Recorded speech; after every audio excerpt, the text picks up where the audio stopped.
Welcome to lecture number 10। और आज हम पढ़ेंगे बैलेंसिंग ऑफ redox रिएक्शन के कुछ प्रॉब्लम्स हम करेंगे।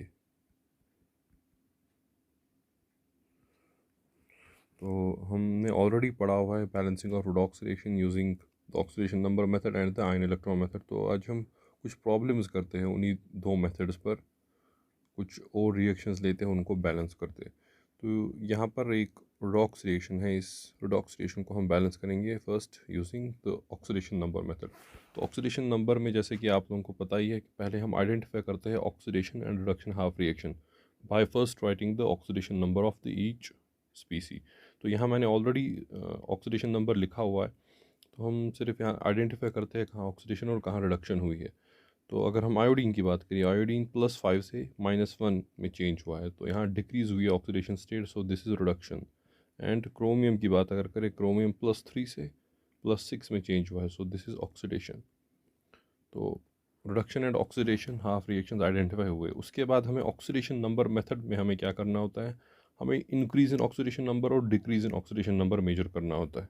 तो अगर हम यहाँ देख ले, आयोडीन के एक एटम +5 से -1 में चेंज हो रहा है, तो यहाँ टोटल डिक्रीज जो आ रहा है that is total decrease of 6। तो क्रोमियम की अगर बात करें, क्रोमियम का एक एटम +3 से +6 में चेंज हो रहा है, तो यहाँ इंक्रीज़ हो रहा है बाय 3। तो हमें जैसा कि पता ही है कि हम टोटल इंक्रीज़ टोटल डिक्रीज़ बराबर इक्वेट करते हैं। तो वहाँ इंक्रीज़ हो रहा है 6 बट इंक्रीज़ हो रहा है 3 बट डिक्रीज़ हो रहा है बाय 6। तो इसको इक्वल करने के लिए हम मल्टीप्लाई कर लेंगे दिस ऑक्सीडेशन हाफ रिएक्शन को विद 2। तो जब हम 2 से मल्टीप्लाई करेंगे तो हमारा इंक्रीज़ भी बाय 6 हो जाएगा और डिक्रीज़ भी बाय 6 हो जाएगा। तो इसके बाद नेक्स्ट स्टेप जो होता है ऑक्सीडेशन नंबर मेथड में, हम बैलेंस करते हैं एटम्स को of different elements other than hydrogen and oxygen. तो यहाँ अगर हम पहले क्रोमियम की बात करें, क्रोमियम रिएक्टेंट साइड से 2 एटम्स है और प्रोडक्ट साइड से भी 2 एटम्स है, तो they are already balanced. Iodine की बात करें, आयोडीन और इज़ ऑल्सो बैलेंस्ड। तो डायरेक्टली हम ऑक्सीजन को बैलेंस करते हैं। तो हम अगर रिएक्टेंट साइड से देख ले कितने ऑक्सीजन एटम्स है, तो यहाँ से 6 और 3, तो यहाँ 9 ऑक्सीजन एटम्स है रिएक्टेंट साइड से। और अगर प्रोडक्ट साइड की बात करें तो वहाँ से 8 ऑक्सीजन के एटम्स है। तो प्रोडक्ट साइड से एक ऑक्सीजन एटम की कमी है। तो ऑक्सीजन को हम बैलेंस करते हैं by adding the equal number of water molecules. तो हमें एक वाटर मॉलिक्यूल ऐड करना पड़ेगा प्रोडक्ट साइड से। तो ऑक्सीजन बैलेंस हो गया। अब लास्ट में बारी आ जाएगी हाइड्रोजन एटम्स की। तो हाइड्रोजन एटम्स अगर हम रिएक्टेंट साइड से देख ले कितने हैं, तो रिएक्टेंट साइड से 6 हाइड्रोजन एटम्स है और प्रोडक्ट साइड से 2 हाइड्रोजन एटम्स है। और इस रिएक्शन को हमें जो बैलेंस करना है, बैलेंस हमें इसको बेसिक मीडियम में करना है। ये गिवन है क्वेश्चन में कि ये बेसिक मीडियम है।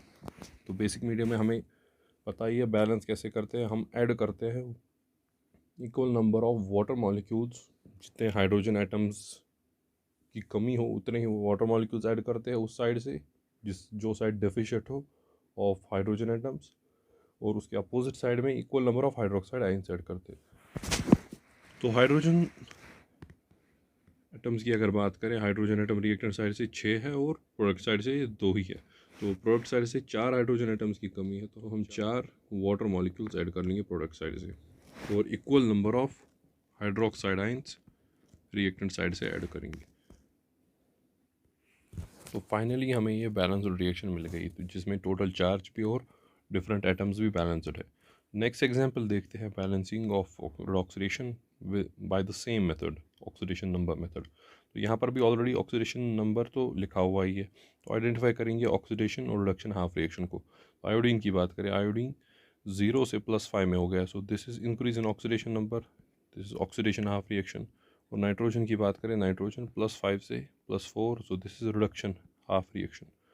तो रिडक्शन हाफ रिएक्शन में अगर देखें डिक्रीज कितना है पर एटम, तो +5 से +4 मीन्स डिक्रीज हुआ है बाय 1। और ऑक्सीडेशन में 0 से +5, तो यहाँ पर एटम में तो 5 का इंक्रीज हुआ है, but there are 2 iodine atoms, तो 2 iodine atoms are increased by 10, यहाँ 10 का इंक्रीज हुआ है। तो यहाँ टोटल इंक्रीज और डिक्रीज बराबर करने के लिए हम रिडक्शन हाफ रिएक्शन को मल्टीप्लाई करेंगे विद 10। तो हम यहाँ 10 के साथ मल्टीप्लाई करने के बाद हमें ये रिएक्शन मिलेगी। तो इसके बाद टोटल इंक्रीज और डिक्रीज को इक्वेट करने के बाद हम बैलेंस करते हैं एटम्स को अदर देन हाइड्रोजन और ऑक्सीजन। तो यहाँ अगर नाइट्रोजन की बात करें, नाइट्रोजन ऑलरेडी 10 और प्रोडक्ट साइड से भी 10 है। और आयोडीन की बात करें, आयोडीन यहाँ पर रिएक्टेंट साइड से 2 है और प्रोडक्ट साइड से 1 ही है, तो उसको बैलेंस करने के लिए हम यहाँ पर 2 लगाएंगे। नेक्स्ट अब बारी आ जाएगी ऑक्सीजन की। तो ऑक्सीजन आइटम्स अगर हम रिएक्टेंट साइड से देख लें तो वो 24 है, और अगर हम प्रोडक्ट साइड से देख लें तो वहाँ 236 एंड यहाँ से 20, तो 26 है। तो 4 ऑक्सीजन आइटम्स की कमी है प्रोडक्ट साइड से, तो हम यहाँ पर उसको बैलेंस कर लेंगे बाय एडिंग 4 वाटर मॉलिक्यूल्स। तो अब नेक्स्ट बारी है हमें हाइड्रोजन आइटम्स की। हाइड्रोजन आइटम्स अगर देख लें हम तो रिएक्टेंट साइड से 10 हाइड्रोजन आइटम्स है और प्रोडक्ट साइड से यहाँ 2 और यहाँ 8, तो 10 है। तो ये रिएक्शन ऑलरेडी बैलेंस हो चुकी है। एक और एग्जांपल देखते हैं, ऑक्सीडेशन को बैलेंस करेंगे यूजिंग ऑक्सीडेशन नंबर मेथड। तो यहाँ पर भी ऑक्सीडेशन नंबर ऑलरेडी रिप्रेजेंट करके ही है, तो हम ऑक्सीडेशन और रिडक्शन हाफ रिएक्शन देखेंगे। तो यहाँ अगर हम देखें ऑक्सीजन का ऑक्सीडेशन नंबर -1 से 0 हुआ है, तो ये इंक्रीज़ हुआ है, तो this is oxidation half reaction. और यहाँ मैंगनीज़ की बात अगर करें, मैंगनीज़ +7 से +6 हुआ है, तो दिस इज़ रिडक्शन। तो अगर हम टोटल इंक्रीज़ देख लें, यहाँ -1 से 0 मीन्स इंक्रीज़ बाय 1, और यहाँ 2 आइटम्स है तो टोटल इंक्रीज़ बाय 2 हुआ है। रिडक्शन हाफ रिएक्शन में अगर हम देख लें +7 से +6, तो ये डिक्रीज़ हुआ है बाय 1। नेक्स्ट हम अब बैलेंस करेंगे टोटल इंक्रीज़ और टोटल डिक्रीज़ को। तो यहाँ इक्वेट करने के लिए हम रिडक्शन हाफ को 2 से मल्टीप्लाई कर लेंगे, और हमारा टोटल इंक्रीज़ और टोटल डिक्रीज़ बराबर हो चुका है। नेक्स्ट हम बैलेंस करते हैं डिफरेंट एटम्स को। अब मैंगनीज़ की बात करें, मैंगनीज़ ऑलरेडी बैलेंस है, तो नेक्स्ट हम ऑक्सीजन को बैलेंस करेंगे। ऑक्सीजन अगर हम रिएक्टेंट साइड से देख ले तो यहाँ से 8 और 2 10 ऑक्सीजन एटम्स है, और प्रोडक्ट साइड से यहाँ से भी 10 है, तो ऑक्सीजन ऑलरेडी बैलेंस है। तो यहाँ हम हाइड्रोजन को डायरेक्टली बैलेंस करते हैं कंसिडरिंग द बेसिक मीडियम यहाँ कंसिडर करके हम हाइड्रोजन को बैलेंस करते हैं। तो हाइड्रोजन रिएक्टेंट साइड से 2 है और प्रोडक्ट साइड से कोई भी हाइड्रोजन नहीं है, तो प्रोडक्ट साइड से हम 2 वाटर मॉलिक्यूल्स ऐड कर देंगे और रिएक्टेंट साइड से same number of hydroxide molecules add कर देंगे, और तो हमारी रिएक्शन बैलेंस हो चुकी है। एक और एग्जांपल देखते हैं इसी की। तो यहाँ नाइट्रोजन की बात करें, नाइट्रोजन +5 में है और यहाँ +2 में है, तो this is reduction half reaction. और कॉपर +2 में चेंज हुआ है, 0 से +2 में, so this is oxidation half reaction. तो यहाँ इंक्रीज़ हुआ है बाय 2 और रिडक्शन हाफ में डिक्रीज़ हुआ है बाय 3। तो यहाँ टोटल इंक्रीज़ और डिक्रीज़ बराबर करने के लिए हम ऑक्सीडेशन हाफ को 3 से मल्टीप्लाई कर लेंगे और रिडक्शन हाफ को 2 से मल्टीप्लाई कर लेंगे, तो हमारा इंक्रीज़ डिक्रीज़ बराबर हो चुका है। नेक्स्ट अब आ रही है एटम्स को बैलेंस करने की। तो हम कॉपर की अगर बात करें, कॉपर 3 रिएक्टेंट और प्रोडक्ट साइड से बराबर 3 है। नेक्स्ट हम नाइट्रोजन देख लेंगे, नाइट्रोजन 2 है रिएक्टेंट साइड से, और प्रोडक्ट साइड से यहाँ 2 और वहाँ से 6 है, तो 8 है वहाँ से।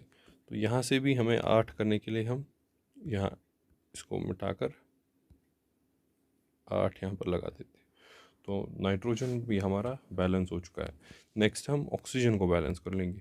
तो ऑक्सीजन हम रिएक्टेंट साइड से 24 ऑक्सीजन आइटम्स है, और यहाँ से 3 2 6 3 18 18 + 2 20 है, तो यहाँ 4 ऑक्सीजन आइटम्स की कमी है प्रोडक्ट साइड से, तो हम 4 वाटर मॉलिक्यूल्स ऐड कर लेंगे प्रोडक्ट साइड से। नेक्स्ट हम हाइड्रोजन्स को चेक करते हैं। हाइड्रोजन अगर हम प्रोडक्ट साइड से देख ले तो वो 8 है, और रिएक्टेंट साइड से भी 8 है, तो ये रिएक्शन बैलेंस हो चुकी है। तो नेक्स्ट लेक्चर में हम कुछ प्रॉब्लम्स करते हैं रिडॉक्स रिएक्शन को बैलेंस करने की using the ion electron method.